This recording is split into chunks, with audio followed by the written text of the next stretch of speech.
Welcome to Chapter 5. We're reorganizing the code with PSR-4 autoloading, using Composer for professional project structure. The application works identically to Chapter 4. The difference is how the code is organized behind the scenes.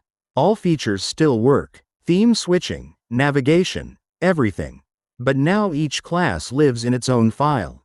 Plugins are organized into directories with separate model and view files. Let's explore the new structure. The entry point is now just 5 lines. Composer's autoloader handles all class loading automatically. We use PHP's grouped use statement to import init and ctx from the core namespace. The source code is organized into a src directory with 3 subdirectories: core, plugins, and themes. The core directory contains framework classes: ctx, init, plugin, view, and theme.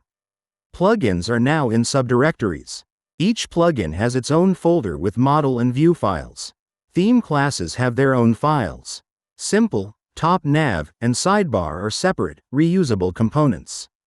That's Chapter 5. We've adopted PSR-4 autoloading with proper name spacing. Next chapter adds PHP sessions.